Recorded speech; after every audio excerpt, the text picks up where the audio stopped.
Hello everyone and welcome to your Saturday Evening Post Week in Review. My name is Chris Wakefield and I am the marketing manager for the Saturday Evening Post.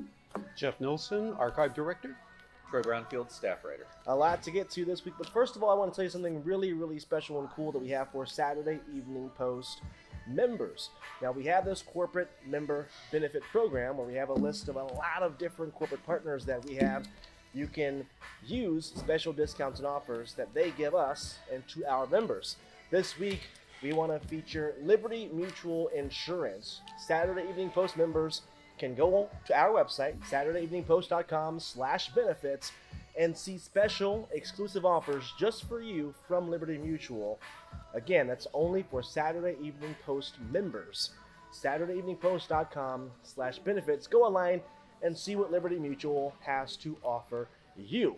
If you want to become a member, it only costs $15 for 1 year. That gets you those exclusive benefits, 6 new issues of the magazine in your mailbox each and every year, more benefits, access to our archives, and a lot more. SaturdayEveningPost.com/subscribe if you want to become a member. I don't know why you would not want to at this point if you're watching this video.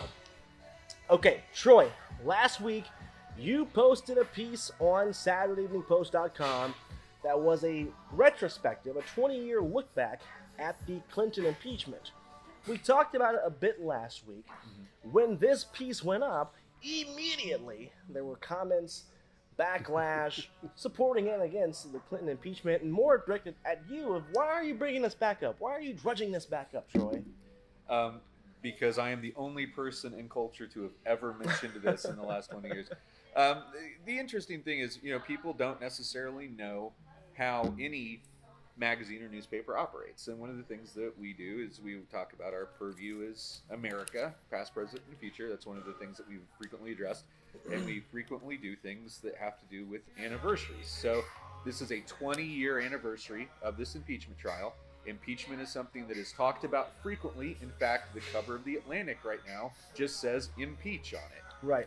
So you have this, it's part of the cultural conversation. And since in our lifetimes, we've actually seen the mechanism of this play out, it's a good time to go back and visit it. It was newsworthy. Yeah. You weren't just drudging it up to trigger the libs or anything, right? Right. I mean, it's silly to criticize a piece in the same week that CNN is running documentaries on it, MSNBC is running documentaries on it, Monica Lewinsky's TED Talk is trending on YouTube. I mean, right. All of these things are happening at the same time. We are just part of the conversation, but ours was a more clinical look back that's like, right. These are the mechanisms this happened. I also included a link to a piece that Jeff had worked on previously about the Andrew Johnson impeachment, because right. We've only had 2 presidents go through this. Well, and Jeff, we see this a lot when particularly you post something about Nixon and Watergate. People online say, why are you bringing this back up? Why are you dredging it back up? It's over. It's done with. Why is it important to talk about these events 20, 30, 50 years later? I think those events inform the people in Washington. They are sort of guides. They look to history to see, has this been done before? What's the standard? How do we measure what's corrupt and what's not corrupt? And so they keep coming back to these historical precedents to see if that's something that could be relevant to today. If you want to read Troy's piece and get angry or upset or happy, whatever you want to feel something, go over to SaturdayEveningPost.com and you can read Troy's 20-year look back. It's been 20 years since the Clinton impeachment proceedings. Troy, another piece you have up just this week, we lost Carol Channing, who is best known for her role in the Broadway musical. She won a Tony, I think, for Hello, Dolly. You took a look back at her career. Right, and she's one of those people that it feels like has always been present in pop culture. She started on Broadway in the 40s and essentially never left.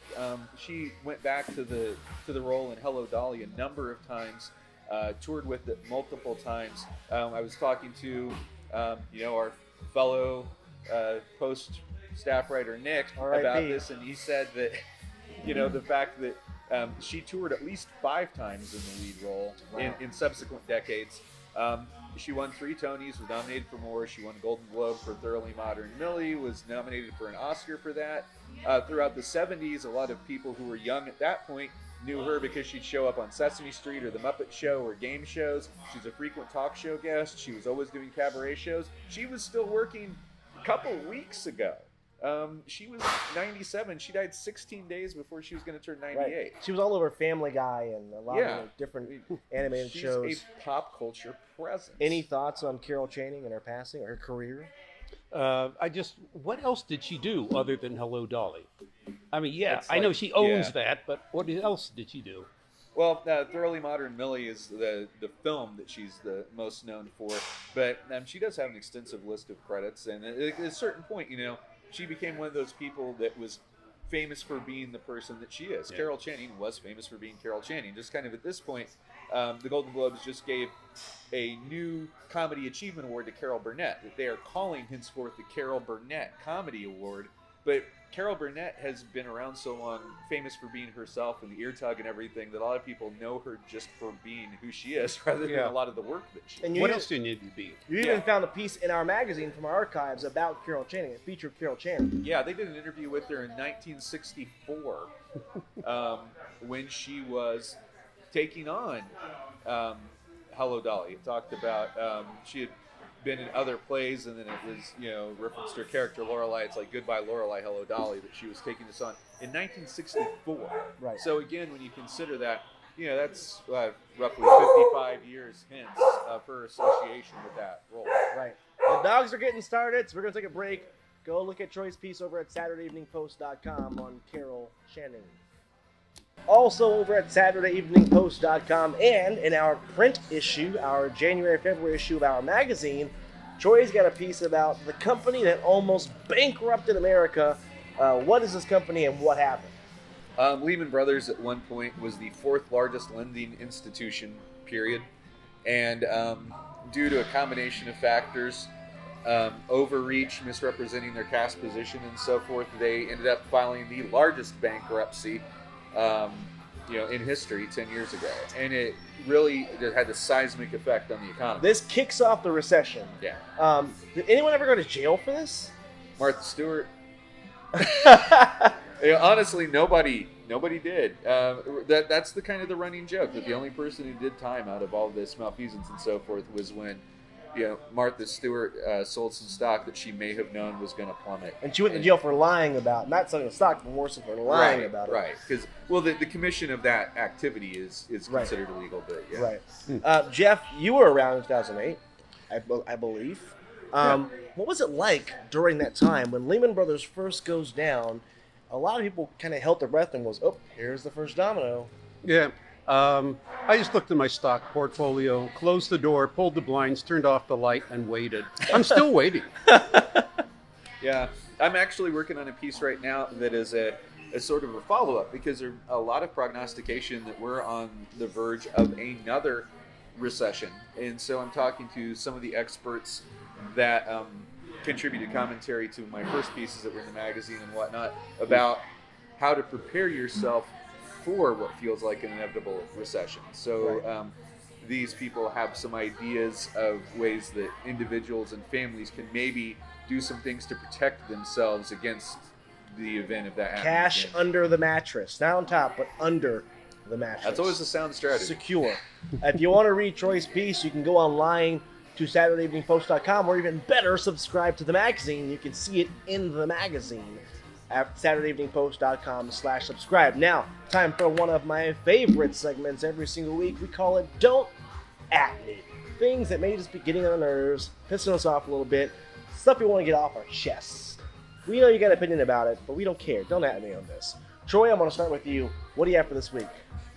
This is more like a guilty pleasure confession, and it's appropriate here because at least twice during the 38 or so episodes that we've had, I have made jokes about Post Malone, and I still indicate that he kind of looks like the poster child for bad decision making. But I have to admit, I like the song from the Spider-Man movie, Into the Spider-Verse, Sunflower. I like that song. I will allow it. Did he do that song? Yeah, he Okay. did it with Sway Lee, and it's it's played in the film at a couple of points, and it's just a good song. I'm sorry, you're not really getting with the concept here. No, this is a mea culpa, is what it is, because I have me making fun of Post Malone kind of goes along with the Dave Attell joke of, you ever made fun of somebody so much you feel like you should send them a thank you note for all the good times you've had? And I'm admitting I like the song. At least it's not Dave Matthews, but I like it. Show canceled. Our last show with Troy right here. Jeff, anything you want to get off your chest this week? So, I've got something on mind. So, I keep wondering, when did it become okay or actually imperative to start every sentence with so? You can just start. There's no law. You can just start talking. You don't need so. So, just remember that. And so, tell your friends. I feel like I'm guilty of this. I'm going to go back now and watch this and realize I've done it. Well, it's the other one. That's the next one. I want to talk about snow real quick. We've gotten some snow here in the area in the recent week. I love the snow, but so many people who live here, who've lived here their entire lives, one, are caught off guard by the snow, and two, they hate the snow. You know what's coming. You know what's going to happen. Embrace it. It's not going to be here forever. It's a couple of months. At least make the best of it. Am I wrong here? Am I totally out of touch with this? I don't complain about the snow nearly as much as I complain about the incredible low temperatures. When they're projecting -10 to -30. Move to Florida. I hate that. Move. But snow is fine. Get out. You know it's going to snow. Eventually, there will be no snow. So it's like people who live near football stadiums or sports arenas and complain about traffic every Sunday. You know those glaciers that have been on our covers? We're not going to have them anymore, so it doesn't really matter. Okay, I'm stopping this before we get in trouble, and our show really does get canceled. If you want to read more, you can go over to SaturdayEveningPost.com. Jeff, if you want to find you online, how can we do it? At Jeff Nilsson. At Jeff Nilsson on Twitter. At Troy Brownfield. You can find me at Wakefield Report. You can email us your questions, comments, your own don't at me's. What's pissing you off this week? Podcast at SaturdayEveningPost.com. You can also listen to our newest podcast, the Saturday Evening Post Rockwell Minute. Go to your favorite podcasting platform, type in Saturday Evening Post, type in Rockwell Minute, type in whatever you want. Our podcast should come up. Give it a listen, tell your friends, rate and review us online also, so other people can find our show. That's all we have this week from Metazoa Brewing. We will see you all next week.